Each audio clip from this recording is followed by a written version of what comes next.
গল্পের শুরুতে স্বামী স্ত্রী দেখতে পেলেন যে তাদের প্রতিবেশীরা তাড়াহুড়ো করে বাড়ি ছেড়ে পালাচ্ছে।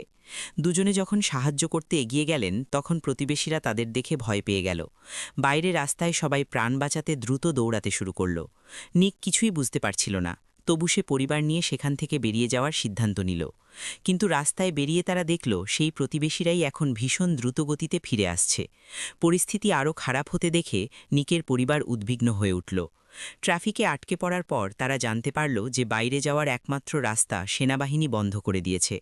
হেলিকপ্টার মানুষদের সরিয়ে দিচ্ছিল আর রেডিওতে বাড়ি ফিরে যাওয়ার আবেদন করা হচ্ছিল।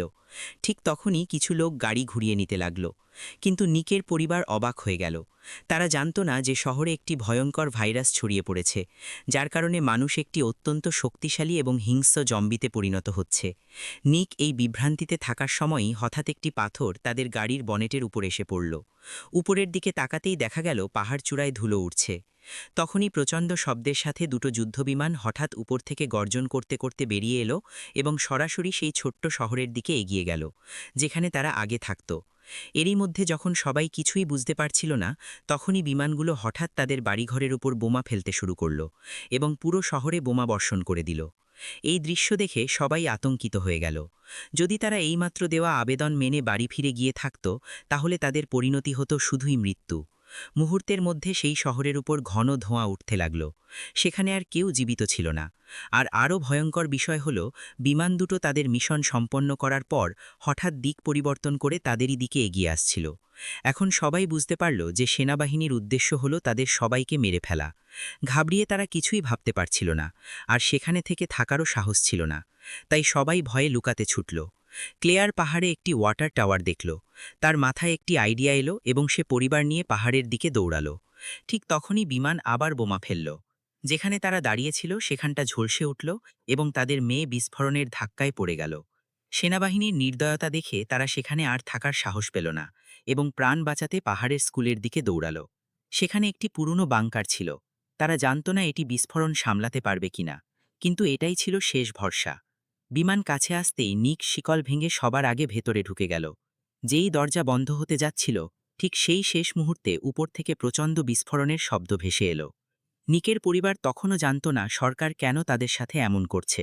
অনেক চেষ্টার পরেও তারা বুঝতে পারল না, তাই তাদের এখানেই থাকতে হলো। সৌভাগ্যক্রমে বাংকারে অনেক এক্সপায়ারি খাবার ছিল, যা পুরো পরিবারের জন্য যথেষ্ট ছিল। তাই তারা শিকল দিয়ে দরজাটা ভালোভাবে বন্ধ করে দিল এবং বাইরে থেকে আর কোনো আশা রাখল না। কিন্তু মাটির নিচের জীবন ছিল অত্যন্ত কষ্টের। প্রতিদিন তাদের সেই টিনের ডিব্বার খাবার খেতে হতো, যা দেখতে নোংরা ছিল, এবং কুয়ার গন্ধযুক্ত নোংরা পানি পান করতে হতো। অবসর সময়ে তাদের তাস বা লুকোচুরি খেলে সময় কাটাতে হতো। এই পরিস্থিতি তাদের মনে করিয়ে দিত যেন দুনিয়ার শেষ হয়ে গেছে। প্রায় 5 মাস কেটে যাওয়ার পর জয়ীর ধৈর্যের বাঁধ ভেঙে গেল। সে বাবাকে জিজ্ঞেস করল তাদের আর কতদিন এখানে থাকতে হবে। নিকের কাছে কোনো জবাব ছিল না। সে শুধু সান্ত্বনা দিত যে ভাইরাস শেষ হলে এবং সব ঠিক হলেই তারা বাইরে যেতে পারবে।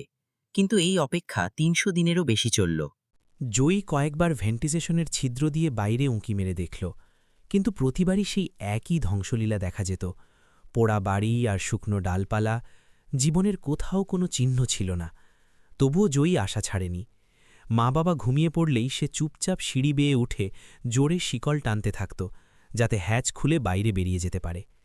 কিন্তু সেই সময় কেউই মোটেও ভাবেনি যে তাদের ছোট্ট মেয়ে অজান্তে তৈরি করা সেই জোরালো শব্দ তাদের জন্য কতটা বড় এবং কতটা ভয়ঙ্কর বিপদ ডেকে আনতে পারে। যেই জয়ী বাংকারের গেট খুলতে শুরু করল, ঠিক সময় মতো তার মা বাবা সেখানে এসে গেল এবং জয়ীকে থামিয়ে দিল, যার ফলে 3 জনেরই প্রাণ বেঁচে গেল। কিন্তু যেই জয়ী খাওয়ার জন্য একটি টিনের ডিব্বা খুলল, দেখা গেল সেটা ভেতর থেকে একদম খালি। ক্লেয়ার তখনই বাকি সব ডিব্বাগুলো পরীক্ষা করল। সব ডিব্বাই এখন সম্পূর্ণ খালি। উপরের ছিদ্রগুলো থেকে স্পষ্ট বোঝা গেল যে ইঁদুর খাবার চুরি করে নিয়ে গেছে। তারা 3 জন বুঝে গেল যে ইঁদুরগুলো ভেন্টিলেশনের মাধ্যমে ভেতরে বাইরে যাতায়াত করছে। ঠিক তখনই মেয়ের নজর গেল পেছন থেকে আসা শব্দের দিকে। ক্ষুধার্ত ইঁদুরগুলো আবার ভেতরে ঢুকে পড়েছে। এটা দেখে নিক তখনই তার ছুরি বের করে নিল। মনে হচ্ছিল যেন সে ইঁদুরটাকে টুকরো টুকরো করে ফেলতে চায়। সে ঝুঁকে ধীরে ধীরে এগিয়ে গেল। মা মেয়ে দুজনেই নিঃশ্বাস বন্ধ করে রাখল এবং পরিবেশটা হঠাৎ ভীষণ উত্তেজনাপূর্ণ ও বিপজ্জনক হয়ে উঠল। নিক সর্বশক্তিতে আঘাত করল, কিন্তু ইঁদুরটা সরে গেল। ছোট্ট ইঁদুরটা টেবিলের উপর লাফিয়ে উঠে পাগলের মতো ছুটতে লাগল। নিক পেছন ফিরে আবার জোরে আঘাত করল, কিন্তু এবারও নিশানা চুকে গেল। ইঁদুরটা যখন মা মেয়ের পায়ের কাছ দিয়ে গর্তে ঢুকতে যাচ্ছিল, তখনই হঠাৎ ক্লেয়ার নির্দয়ভাবে তার উপর আঘাত করল। নিক প্রথমবারের মতো তার স্ত্রীকে এভাবে করতে দেখল, কিন্তু সে বুঝতে পারল যে পরিস্থিতি মানুষকে বদলে দেয়। কিন্তু তারা এখনও সামলে উঠতে পারেনি, তখনই পোড়ার গন্ধ পাওয়া গেল। ক্লেয়ার দেখল যে ইঁদুর পালানোর সময় ল্যাম্প ফেলে দিয়ে গেছে এবং সেটাই এখন আগুন ধরে গেছে। নিক সেটা নেভাতে এগিয়ে গেল, কিন্তু গরম ল্যাম্পে তার হাত জ্বলে গেল। তাপমাত্রা এবং চাপ বাড়তে থাকায় ল্যাম্পটা ফেটে গেল এবং জ্বলন্ত তেল ছিটিয়ে পড়ল চারদিকে। মুহূর্তের মধ্যে পুরো টেবিল আগুনের কবলে পড়ল। ক্লেয়ার পর্দা ছিঁড়ে আগুন নেভানোর চেষ্টা করল। অন্যদিকে নিক কুয়া থেকে অর্ধেক বালতি পানীয় জল তুলে আগুনের উপর ঢেলে দিল। স্বামী স্ত্রী দুজনে মিলে শেষ পর্যন্ত আগুন নিয়ন্ত্রণে আনল, কিন্তু ঘন ধোঁয়া ভেন্টিলেশন দিয়ে বাইরে বেরিয়ে গেল। এতে তাদের আস্তানার হদিশ ফাঁস হয়ে যেতে পারত। তাই পুরো পরিবার চুপচাপ প্রার্থনা করতে লাগল, যেন অন্ধকার রাতে সেই রাক্ষসের মতো দেখতে জম্বিরা এই ধোঁয়া না দেখে থাকে। সবাই ভয়ের ছায়ায় পুরো রাত কাটাল। পরদিন সকালে নিক আরও ভয়ঙ্কর একটা বিষয় দেখল। আয়নার ওপর ধোঁয়ার মোটা আস্তর জমে গিয়েছিল। এর মানে হল ধোঁয়া বাইরে বেরোনোর পাশাপাশি ভেন্টিলেশনের চারপাশেও কালো আস্তর জমিয়ে দিয়ে গেছে। জম্বিদের চোখ থেকে বাঁচতে স্বামী স্ত্রী বাইরে গিয়ে পরিষ্কার করার ঝুঁকিপূর্ণ সিদ্ধান্ত নিল। তারা শিকল খুলে কান পেতে শুনল বাইরে কোনো নড়াচড়া নেই। তখনই দুজনে হ্যাচ খুলল। জয়ী ঘাটিতে একা রয়ে গেল। অনেকক্ষণ ধরেও দুজনে ফিরে এলো না। জয়ী স্টুলের ওপর চড়ে পেরিস্কোপ দিয়ে বাইরে দেখতে লাগল। তার মা বাবা সুড়ঙ্গের প্রবেশ গেট লুকিয়ে রাখছিল। তখনই দূরে জঙ্গলে একটি কালো ছায়া দেখা গেল। জয়ী জোরে চিৎকার করল, কিন্তু দূরত্বের কারণে তারা শুনতে পেল না। ঘাবড়ে গিয়ে সে ভয় ভুলে গেল এবং সিঁড়ি বেয়ে উঠে গেট খুলে বাইরে বেরিয়ে এলো। কিন্তু বাইরে একদম নীরবতা। তার মা বাবার কোনো চিহ্নই নেই। মা বাবাকে জীবিত দেখে জয়ী খুশি হওয়ার বদলে ঘাবড়িয়ে ক্রমাগত বিড়বিড় করতে লাগল। তখনই হঠাৎ জয়ী সামনের দিকে ইশারা করল। এত হইচইয়ের পর জানা গেল যে জয়ী শুধু হরিণ দেখে ভয় পেয়েছিল। নিক স্বস্তির নিঃশ্বাস ফেলে তার মেয়েকে আদর করল। কিন্তু ক্লেয়ার অবাক হচ্ছিল যে হরিণগুলো আখিরে পালাচ্ছে কেন। আখির তাদের পেছনে কি ছিল যা তাদের দৌড়াচ্ছিল? বিপদের আঁচ পেয়েই সবাই দ্রুত ঘাটিতে ফিরে এলো। নিক কাঠের পাটাতন দিয়ে ছিদ্র বন্ধ করল এবং লোহার শিকল দিয়ে দরজা ভালোভাবে বেঁধে দিল। যখন সে অনেকগুলো তালা ও নিরাপত্তার ব্যবস্থা করে নিল, তখন গিয়ে সে শান্ত হয়ে বাইরের নড়াচড়া শোনার চেষ্টা করতে লাগল। নিক নিঃশ্বাস বন্ধ করে মনোযোগ দিল এবং সত্যিই বাইরে থেকে স্পষ্টভাবে পদশব্দ শুনতে পেল, যা ধীরে ধীরে কাছে আসছিল এবং শেষ পর্যন্ত তাদের মাথার ঠিক ওপরে এসে থামল। মনে হলো যেন সেই জম্বিটা এখানে কিছু একটা অদ্ভুত অনুভব করছে। সে ক্রমাগত এদিক ওদিক পায়চারি করতে লাগল, যেন কিছু একটা খুঁজছে। নিক সেই পদশব্দ অনুসরণ করতে করতে শেষ পর্যন্ত সরাসরি বাংকারের দরজার ঠিক নিচে এসে থামল। গেট হঠাৎ বাজতেই তাদের বুকে ভয়ের ঢেউ দৌড়িয়ে গেল। নিক ও ক্লেয়ার প্রার্থনা করতে লাগল যেন গেটটা না খুলে যায়। হঠাৎ জম্বিটা দরজা টানতে শুরু করল। দরজা শিকল দিয়ে বাঁধা ছিল, কিন্তু তাকে থামানো অসম্ভব হয়ে পড়েছিল। শীঘ্রই শিকল ভেঙে গেল এবং দরজা ধীরে ধীরে খুলতে লাগল। ক্লেয়ার সিঁড়িতে চড়ে শিকল ধরল এবং সর্বশক্তিতে সেটা বন্ধ রাখার চেষ্টা করল।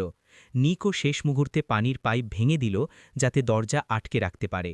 কিন্তু যখন সে উপরে উঠল, তখন অনেক দেরি হয়ে গেছে। জম্বিটা জোর দিয়ে লোহার দরজা তুলে দিল এবং তার সাদা চকচকে চোখ কাছে এসে গেল।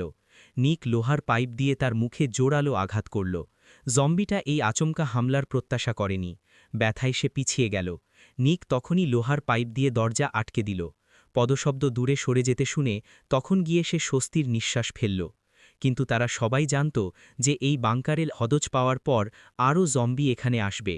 শীঘ্রই তিনজন হতাশ হয়ে সিঁড়ির কাছে বসে পড়ল, মনে সামান্য একটু আশা নিয়ে যে হয়তো সেই জম্বিটা হেরে মেনে ফিরে যাবে, কিন্তু সেটা হতে দেখা যাচ্ছিল না।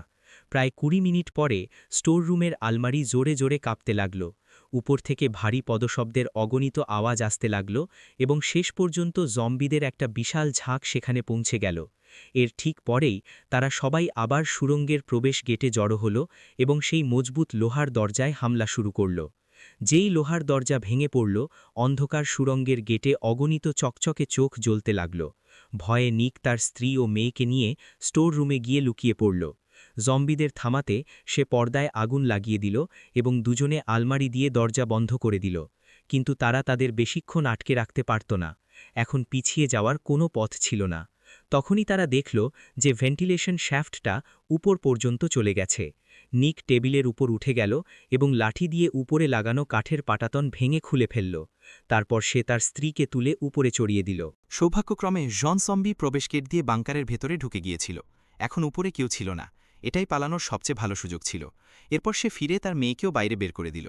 এখন বাংকারে শুধু নিক একাই বাকি রইল। বাইরে জম্বিরা উৎপেতে ছিল।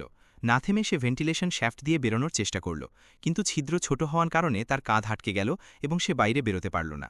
ক্লেয়ার সর্বশক্তিতে তাকে টানতে থাকলেও সে একটুও নড়ল না। নিক বুঝে গেল যে তার শরীর এই পথ দিয়ে বেরোতে পারবে না। মুহূর্তের মধ্যে জম্বিরা ভেতরে ঢোকার চেষ্টা করতে লাগল।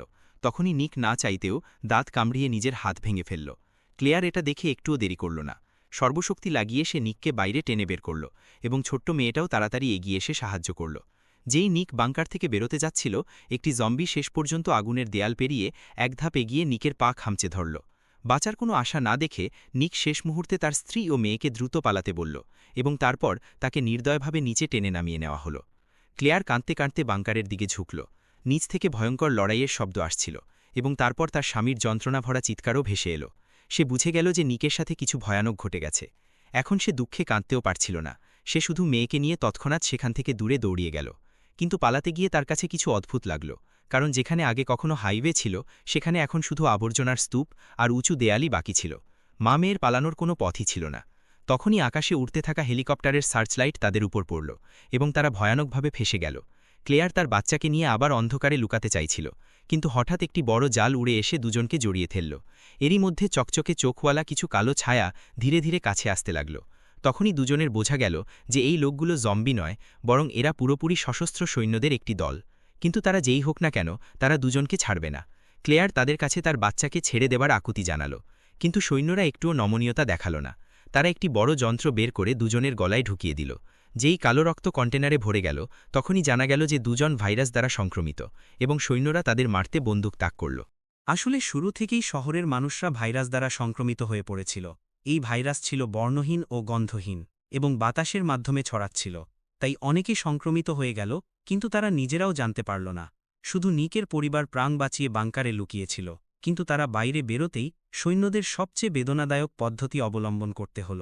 তারা দুজনকেই মেরে ফেলার সিদ্ধান্ত নিল। ঠিক তখনই হঠাৎ একজন সৈন্যের গলা থেকে রক্ত বইতে শুরু করল। নিক সঠিক সময়ে সেখানে পৌঁছে গিয়েছিল। তার মুখে শিরা ফুলে উঠেছিল এবং চোখ লাল হয়ে গিয়েছিল। সে দেখতে একদম জম্বির মতো হয়ে গিয়েছিল। ভাইরাসের পরিবর্তনের পর তার শক্তি ও গতি কয়েক গুণ বেড়ে গিয়েছিল। সে অনায়াসে দুজন সৈন্যকে মেরে ফেলল। তার গতি এতটাই দ্রুত ছিল যে কেউই তার সামনে টিকতে পারছিল না। তখনই বাকি সৈন্যরা সময়মতো গুলি চালাতে শুরু করল এবং নিক সেখানেই মারা গেল। যখন সৈন্যরা নিশ্চিত হল যে নিক মারা গেছে, তখন তারা বাকি মা মেয়ের দিকে এগিয়ে গেল। কিন্তু তখনই তারা দেখল যে দুজন জাল কেটে পালিয়ে গেছে।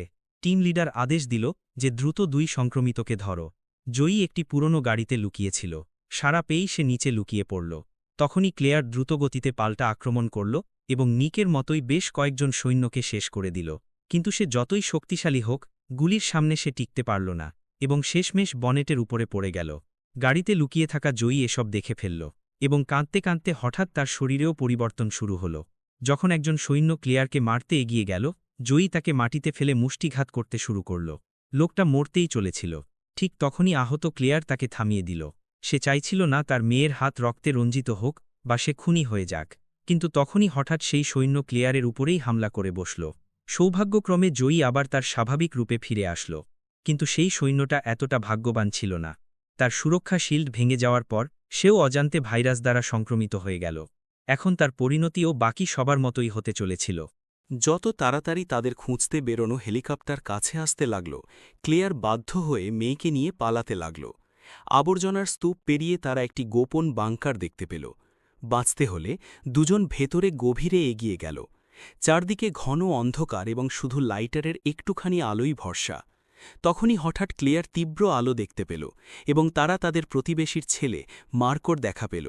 সে দুজনকে নিয়ে সামনে এগিয়ে চলল এবং শেষ পর্যন্ত একটি মোড়ে এসে থামল।